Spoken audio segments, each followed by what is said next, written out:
Hola a todos y bienvenidos a un nuevo capítulo de Con Todo y Contexto. Yo soy Regina y estoy muy contenta de que nos acompañen nuevamente. Y como en cada capítulo me gusta mencionar que vamos a tener a invitados muy especiales. El día de hoy vamos a tener un invitado que nos va a resolver varias dudas que surgieron del capítulo anterior en donde nos acompañó Zamora y el tema fue si no lo posteo pasó. Y justamente platicando con él nos surgieron algunas dudillas que no pudimos pues contestar porque no sabemos, no somos expertos en el tema. Y es por eso que el invitado del día de hoy es el psicólogo Emanuel Álvarez del Castillo, que tiene una maestría en terapia cognitivo-conductual. Así que, producción, por favor, vamos a darle un aplauso. Yeah. Gracias por la invitación. Gracias por venir y por aceptar la invitación. Más o menos te voy a comentar cómo va a funcionar este episodio y te voy a hacer como algunas preguntas. Ya así conforme la plática van saliendo las preguntas, pues ya las haré. Pero primero quisiera que te presentaras con el público, que les comentaras cuál es tu especialidad, a qué es a lo que te dedicas, para que te puedan conocer un poquito mejor. Sí, claro, con mucho gusto. Mira, em, yo soy Emanuel Álvarez del Castillo, efectivamente soy psicólogo, tengo una especialidad en psicología clínica y tengo una subespecialidad y maestría en terapia cognitivo-conductual. Estas, para más o menos explicarte qué es lo que hago, yo tengo un consultorio propio en donde atiendo pacientes, principalmente del área de psiquiatría, en donde veo pacientes con ansiedad, depresión, trastorno bipolar, esquizofrenia. Este tipo de pacientes son los que veo yo en la consulta y dentro de los diferentes trabajos que podemos realizar como psicólogos clínicos es la evaluación, valoración y diagnóstico de los pacientes que sufren una determinada patología. Ese es nuestro trabajo en específico. Ok, perfecto. Bueno, pues si te parece, vamos a comenzar con las Claro, preguntas, con porque mucho gusto. son unas cuantas, varias. Y bueno, la primera pregunta es, ¿hasta qué punto nuestra autoimagen hoy está moldeada por lo que vemos y publicamos en redes? Fíjate que las redes sociales el día de hoy, actualmente, juegan un papel muy importante porque de alguna manera las redes sociales nos enseñan un mundo que anteriormente las otras generaciones no lograban ver. Hoy logramos ver realidades no solamente del lugar en donde estás, logras ver realidades en otros países, otros continentes, con otras características, con otras preferencias. Entonces, esto ha hecho que de alguna manera nuestra realidad sufra de alguna manera un cambio. Entonces, es importante entender que hoy las redes sociales nos abren un panorama mucho más amplio y entonces lo que de alguna manera hacemos con las redes sociales es que nos llegamos a identificar, ¿no? Con otras culturas, con otros lugares, con otras preferencias, con otra ideología. Entonces las redes sociales hoy juegan un papel importantísimo en la percepción de la persona en sí. Ok. Bueno, justamente con eso vamos a pasar a la segunda pregunta, que es la necesidad de aprobación digital puede llegar a distorsionar quién creemos que somos.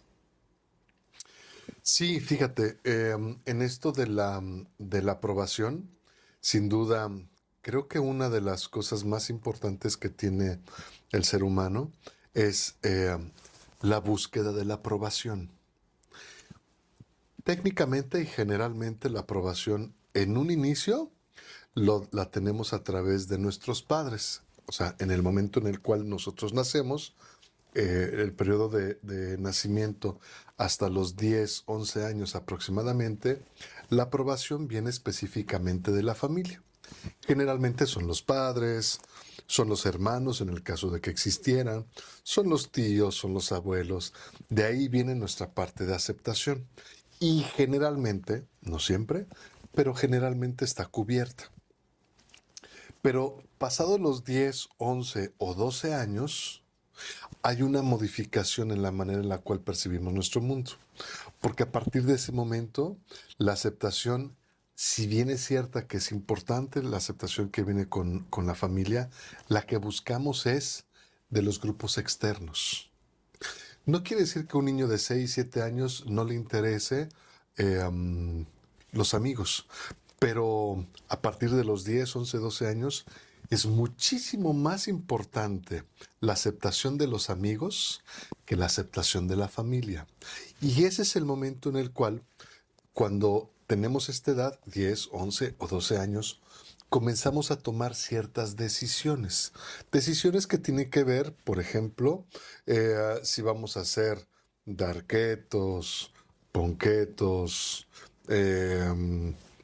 cualquier tipo de grupo, nosotros vamos a tratar de ver cuáles son las características de ese grupo y tratar de encajar con las características de ese grupo. En ese momento comenzamos a definir también nuestra sexualidad, porque forma parte también de una cuestión de aceptación. Entonces, entre los 10 y 18 años, estamos definiendo en ese momento la aceptación. Hoy en día las redes sociales juegan un papel importantísimo, porque lo que tratamos es de alguna manera ver cuáles son las reglas de ese grupo y yo tratar de encajar en ese grupo para ser aceptado. Y una vez que yo soy aceptado, evidentemente la percepción de la persona cambia en su totalidad. Entonces, las redes sociales sí juegan un papel muy importante en ese sentido. Ok, y justamente hablando de ellas, ¿crees que las redes sociales fomentan una versión idealizada de nosotros que termina afectando nuestro bienestar mental? Sí, fíjate que dices una palabra que creo que es muy importante, el hecho de idealizar. Porque hoy dentro de las redes sociales se maneja, se maneja esta parte de un mundo ideal. Se maneja esta parte en la cual es un mundo en donde no existe el sufrimiento, en donde no existe esta parte de frustración, es un mundo en donde no existe como tal la parte de la incomodidad. En las redes sociales todo es perfecto, todo está bien, no cuesta trabajo, ¿sabes? Es como esta parte en donde las personas de alguna u otra manera creen que todo se va a dar sin complicaciones.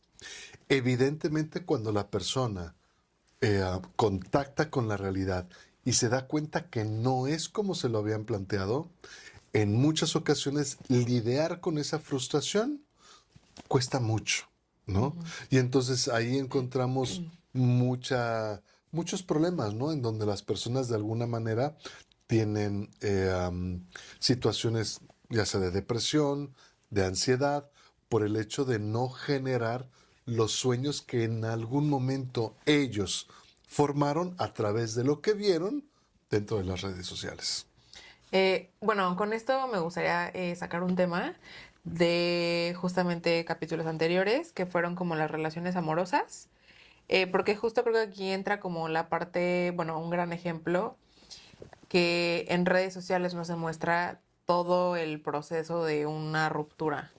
O sea, se muestra cuando estás en la relación, no sé, a lo mejor se dan cuenta que terminas la relación y a lo mejor luego entras en otra relación y hacen ver que fue un proceso completamente fácil y a lo mejor para las personas que están viviendo ese proceso muy complicado lo ven y se frustran. Ujú, Bueno, ese tipo de contenido, la verdad es que es más como, pues sí, como que se comparte más en TikTok. ujú. Y algo que me parece muy interesante es que hay muchísimo contenido de eso, de las rupturas y tal, pero cuando, en específico cuando una mujer sube a lo mejor un video justo expresando o contando cómo está pasando realmente su duelo, se le critica demasiado.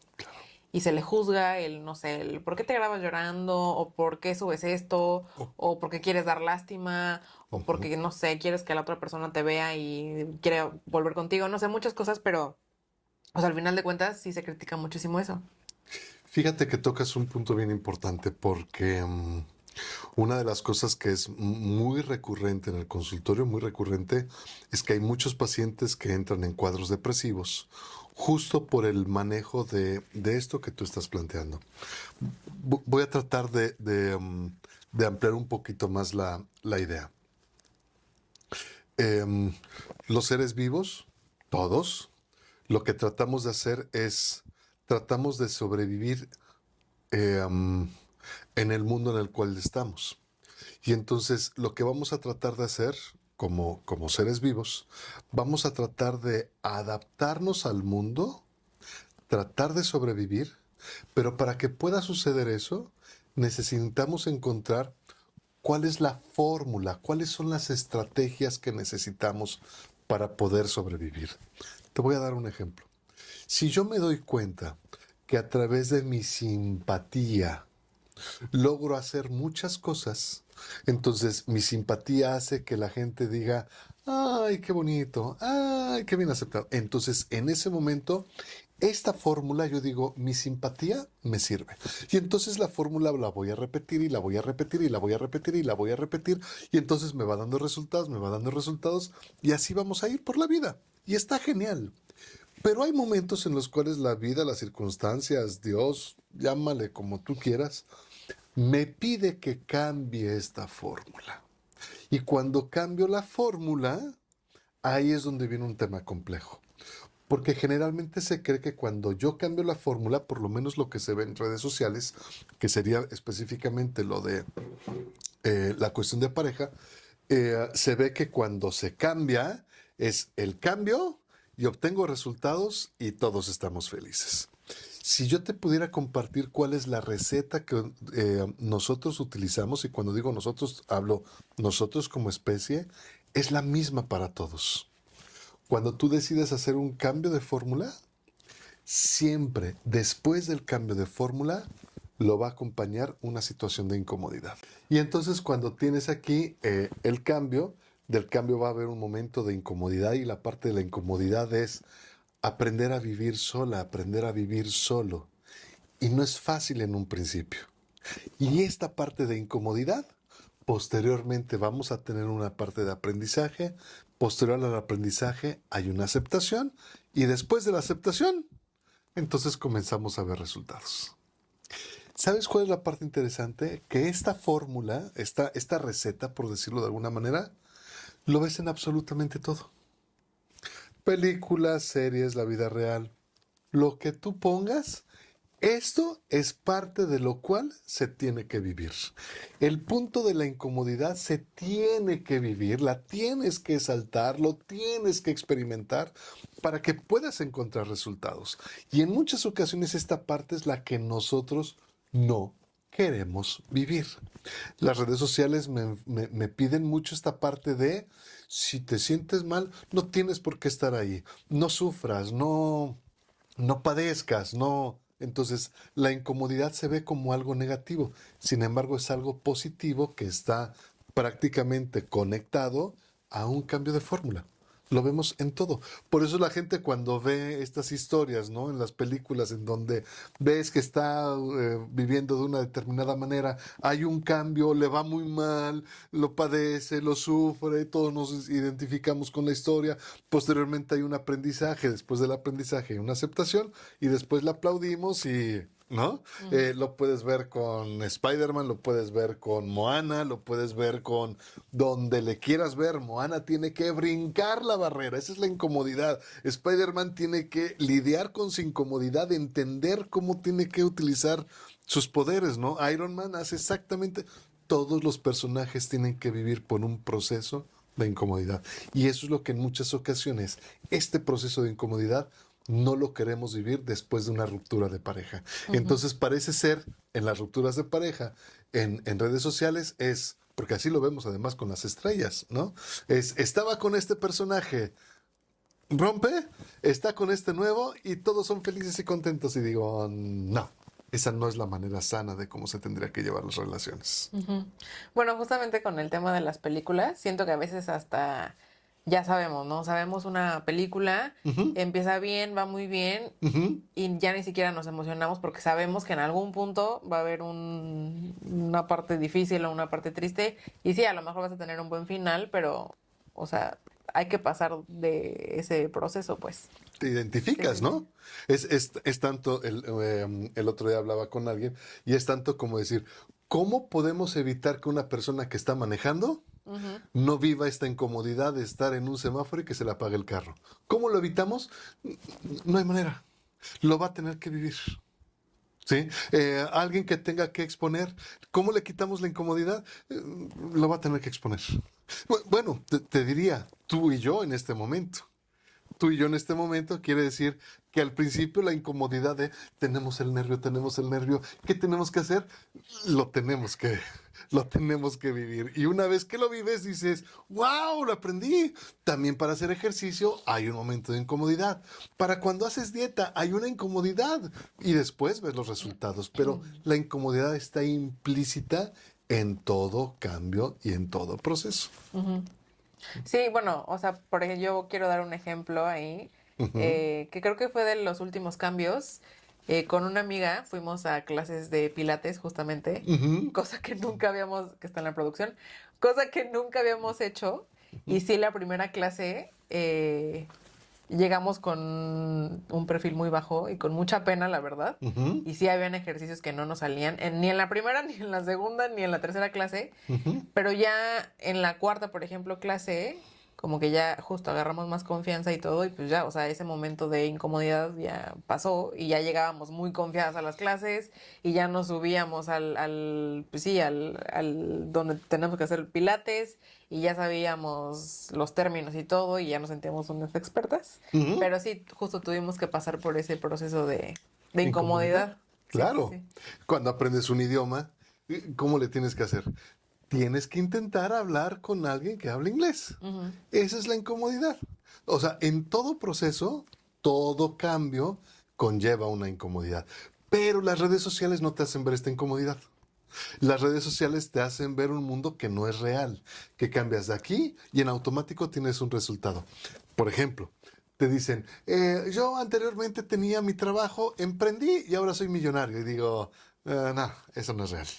O sea, estoy trabajando, emprendí, pero aquí tiene que haber una incomodidad. No encontraste los productos, al principio no vendiste, al principio te fue mal, tienes que acomodar, no le ajustaste, le tuviste que hacer, y ya después hay un aprendizaje, hay una aceptación, y posteriormente ya hay un resultado. Pero la incomodidad siempre está implícita en este tipo de situaciones. Ok. Bueno, vamos a pasar a la siguiente pregunta.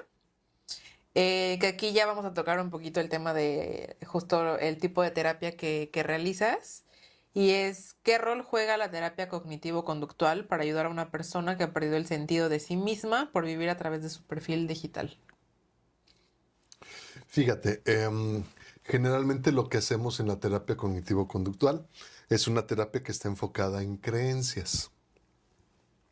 Las creencias son situaciones que la persona vivió. El mejor ejemplo que te puedo dar para toda la gente que te escucha, yo creo que ya todo el mundo la vio. Hay una película que se llama Intensamente 2. Y la película de Intensamente 2 es una película que habla de creencias. ¿Qué quiere decir la creencia? Lo que podrían ver la gente que ya vio la película y que no la haya visto, véala por favor, se van a dar cuenta que existen momentos en los cuales nosotros vivimos, son estos recuerdos, que el recuerdo son estas esferas, no sé si tienes presente, son estas esferas que simplemente se quedan como recuerdo. Pero si este recuerdo yo lo instalo como creencia, quiere decir que yo podría decir cosas como todos los hombres son iguales. Esa es una creencia. Ok. ¿Sí? Entonces, todos los hombres son iguales. Podríamos decir, todos los músicos son infieles. ¿Sí? Eso sería una creencia. Entonces, ¿qué hacemos? Obviamente, lo que va a hacer nuestro cerebrito es buscar evidencia sobre mi creencia. Y entonces lo que va a suceder es que de repente yo veo a un músico que es fiel y lo descarto. Pero si veo un músico que es infiel, digo, ¿ves? Ahí está mi creencia. La tomo, refuerza esta creencia y entonces lo que nosotros hacemos en terapia, buscamos de alguna manera cuáles son estas creencias disfuncionales. Y lo que tratamos de hacer en el consultorio es cambiar estas creencias que de alguna manera le permitan a la persona vivir de una manera más sana. No le puedo quitar la creencia de todos los músicos son infieles. Lo que sí podemos hacer es suavizar esta creencia y hacer una creencia como algunos músicos pueden ser infieles. Y ya cuando te das cuenta que la creencia puede estar, pero no es general, llega un momento donde la persona llega a ser bastante funcional. Entonces, nosotros trabajamos a través de las creencias.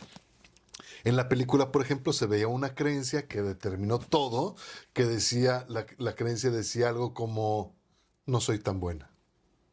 Y la creencia no soy tan buena hizo que la niña tuviera que entrenar y entrenar y entrenar y entrenar, a pesar de que ella era buena y a pesar de que ella metía goles, pero la creencia no soy tan buena hacía que constantemente estuviera entrenando, entrenando, entrenando, y bajaba tantito un poco la parte del entrenamiento y aparecía nuevamente la creencia de no soy tan buena, creo que no soy tan buena. Y entonces otra vez activaba, activaba, y entonces lo que buscamos nosotros es suavizar estas creencias. Y estas creencias en ocasiones se forman una vez que la persona utiliza mucho, sobre todo el hecho de las redes sociales. Bueno, ahora quiero aprovechar para preguntarte algo Ujú. que de lo que se habló en el episodio pasado con Zamora. Y te quiero hacer una pregunta que también le hice a él, pero ahora lo quiero ver de la parte como profesional. ¿Qué opinas de la gente que sube absolutamente todo a redes sociales? Que a veces ya ni siquiera como que disfrutan el momento y lo único que les interesa es grabar una buena historia o tomar una buena foto para compartirla. ¿Qué opinas sobre eso? Bueno, obviamente estás hablando de alguien que necesita en todos los sentidos validación.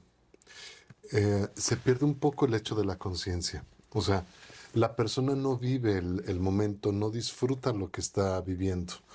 Eh, Fíjate, el cerebro busca situaciones de placer. Y cuando hay una situación de placer, generalmente estas situaciones de placer son momentáneas. El cerebro trabaja a través de químicos cerebrales, que les llamamos neurotransmisores, y estos neurotransmisores, cada uno tiene una determinada función, son un total de 52. Y hay uno específico que se llama dopamina. Y la dopamina es un elemento que el cerebro activa entre las neuronas para causar esta sensación de placer. Entonces, cuando una persona postea, el placer no es el postear como tal. El placer es la respuesta que genera el post que hizo la persona. Entonces, a medida que va subiendo la aceptación, porque finalmente en redes sociales lo que se busca es medir la aceptación. O sea, cuando vivimos en un mundo, cuando estamos afuera de las redes sociales, yo no sé qué tanto me puede aceptar la gente. Pero en las redes sociales hay una forma de poderlo medir. ¿A través de qué? A través de las interacciones, a través de los comentarios, a través de los likes. Entonces, la gente vive a través de una medida, y esta medida es la interacción de la gente. Entonces, habrá situaciones en donde, no sé, puede existir una persona que está en una velada con sus amigos, sube una foto y esa foto tiene, no sé, vamos a inventarnos algo, 40 likes. La persona, viendo que son 40 likes, si está acostumbrada a 400 likes, va a percibir que ese momento no fue tan agradable. Sin embargo, puede estar en un lugar en donde a lo mejor no está del todo bien, pero tiene 600 likes y evidentemente la vivencia que va a tener la persona va a ser muchísimo más intensa, y el placer entonces se busca a través de la aceptación, no se busca a través de lo que la persona está viviendo. Entonces yo creo que aquí la parte importante es dar el enfoque. Si yo estoy viviendo un momento que estoy disfrutando y lo posteo y recibo 1, 10, 500, 1 millón de likes, no me interesa, me interesa simplemente el poderlo subir porque quiero compartir algo que estoy disfrutando. Un enfoque es distinto buscando específicamente likes. Ahí la persona no le interesa como tal lo que está viviendo. Lo que le interesa es la respuesta de la comunidad que las personas han generado dentro de las redes sociales. Sí, o sea, justamente, bueno, comentaste algo que justo platicábamos con Zamora, esta parte de los likes, de los comentarios. porque pusimos como algunos ejemplos que nos ha pasado a nosotros de a lo mejor que en cierto tiempo estábamos acostumbrados a justo cierta cantidad de likes y que de repente esa cantidad disminuyó demasiado Ujú, y llegábamos a borrar esas fotos porque justo pensábamos que algo estaba pasando mal. No tanto de que la experiencia no estuviera padre, sino como lo atribuíamos a nosotros, a que algo estaba mal con nosotros ujú, y que algo no le estaba gustando a la gente. ujú, Y entonces ahorita hay como una opción que hizo Instagram hace como algunos años, que esa opción es ocultar me gusta.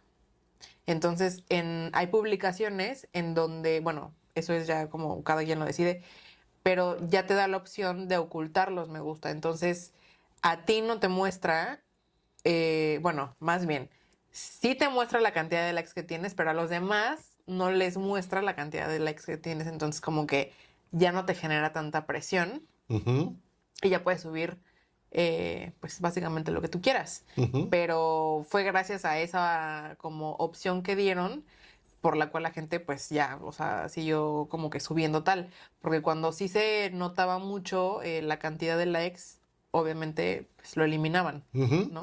Sí, porque finalmente vives una situación en una vida aspiracional, ¿no? Entonces tú estás en un momento con tus amigas y tus amigas, por ejemplo, una tuvo en esa publicación 1000 likes, la otra tuvo 900 y la otra tuvo 700 y tú tienes 10. Hay algo ahí que evidentemente no, y aunque estés en el mismo momento con las mismas personas, seguramente lo que va a hacer esta persona que recibió dislikes es bajar la publicación, Ujú. porque muchas personas viven a través del reconocimiento que se ve a través de las redes sociales. Ujú. Y justamente también quiero hablar de un fenómeno que comentamos también en el capítulo pasado, que es el fenómeno de hacer cosas solo para subirlas. Y los dos contamos como que experiencias personales en donde justamente eh, creamos planes con amigos o no sé, como estrategias con nuestros amigos para poder llamar la atención a lo mejor de alguna persona o para, no sé, tratar de causarle envidia a una persona y que no sé si lo peor o lo mejor de todo es que sí funciona, o sea, sí funcionó, pero pues al final de cuentas estás fingiendo como que un plan o una vida que no. Sí, fíjate, hoy por ejemplo muchas de las cosas que anteriormente se vivían de un modo, hoy, hoy se vive de una manera totalmente diferente. Por ejemplo, el hecho del viajar. Anteriormente la gente buscaba en el viajar la interacción cultural, el hecho de estar en el lugar, poder disfrutar el destino que tú habías escogido y quizá el hecho de escoger un determinado lugar era en base específicamente a lo que tú querías. Hoy muchos creadores de contenidos y muchas personas deciden los lugares no tanto porque les guste, es más bien cuál va a causar el mayor impacto. Y entonces, en este sentido, las personas comienzan a hacer muchas cosas en base a cuánta aceptación va a tener la publicación. Pero en esto podríamos hablar no solamente del viajar, podríamos hablar del tema de los conciertos. Es muy importante, hoy es muy importante decir, yo estuve, y no solamente yo estuve, ¿dónde estuviste? ¿No? Sí, ahí quiero como que detener tantito porque fue algo que también se comentó. Y esa fue como una experiencia propia que compartí, que justo cuando asistí a un concierto de un cantante que me gusta mucho y que pude estar en primera fila, y justamente me di cuenta que todo el concierto lo estaba grabando y no estaba disfrutando el momento porque justamente lo estaba grabando para demostrarle a los demás Ujú, que, o sea, me la estaba pasando muy padre ujú. y pues que estaba viviendo un momento único, pero en realidad pues no estaba disfrutando básicamente el momento y justamente es lo que le dije a Zamora, que no me acuerdo de los momentos en los que estaba yo grabando, o sea, pues como que veo los videos y digo como, pero no me acuerdo, o sea, no me acuerdo porque yo lo estaba viendo detrás de una pantalla justamente pensando solamente en qué iban a pensar los demás Ujú. Y ya hasta que hubo un momento en donde dije, no, o sea, tengo que disfrutar. Y sí fue totalmente, o sea, sí fue una experiencia totalmente distinta. Fíjate, te puedo platicar de una experiencia muy interesante porque hoy las personas comienzan a hacer cosas que anteriormente no hacían. Por ejemplo, algo de lo cual te puedo platicar es que hace algunos años, no sé, aproximadamente, ¿qué te gusta? 10 años hacia atrás, o sea, 10, 15, 20, 30, esa cantidad de años, asistir a terapia no era bien visto. Era una práctica que la gente tenía como muy, no sé, como muy satanizada. Hoy en día, te puedo decir que el hecho de ir a terapia, en algunas ocasiones, en un inicio, es más por un tema de redes sociales que por un tema verdaderamente de convencimiento que hay algo que tienen que solucionar. Y entonces las personas van, me tocó el caso de una persona que fue a consulta por el hecho de decir que iba a consulta, no quería resolver nada. Quería simplemente el hecho de poder postear que estaba en el consultorio, que la persona sí cuidaba su salud mental, porque es algo que está de moda y que postearlo de alguna manera hace que tenga mucha aceptación, ¿no? Y entonces, hoy en día se puede hacer cualquier cosa con la búsqueda específicamente de poder ser aceptada o aceptado, pero específicamente en el hecho de qué publicación va a impactar más. Eso es lo que finalmente se busca en las redes. Ok. Y ahora con toda esta explicación, quiero preguntarte si crees que esto es un tema generacional. Te diría honestamente que no llegamos a dimensionar ni a qué punto íbamos a llegar en este momento, pero ojo, tampoco a qué punto vamos a llegar. Porque lo cierto es que si nos damos cuenta, de alguna manera, la explosión de las redes sociales tendrá 15 años, ¿quieres? 15, 18 años a la fecha. Ujú. Y entonces creo que nadie dimensionó cuánto iba a significar el uso de las redes, ¿no? Hoy, por ejemplo, te puedo decir que así como impactó mucho el tema de las redes sociales y que está haciendo cambios importantísimos en la percepción de cómo interactuamos en nuestro mundo, te puedo decir que hay algo que ahorita está muy de moda, que es el famoso ChatGPT, en donde hoy es el que técnicamente te soluciona todo, Ujú, ¿no? Y es una herramienta muy buena. ujú. El problema es que volvemos con la misma situación. Cuando hay un abuso en la herramienta, generalmente se comienzan a gestar, se comienzan a construir situaciones disfuncionales. Ok. Y ahora quiero tocar un punto que es un poco del comportamiento y qué pasa con algunas personas, que también fue algo que hablamos, de cómo puede cambiar el comportamiento de una persona cuando sabe que lo están grabando o cuando tiene que hacer alguna grabación para redes y cuando pues, en realidad no es así. Y cómo puede cambiar drásticamente eh, como fuera y dentro de redes sociales.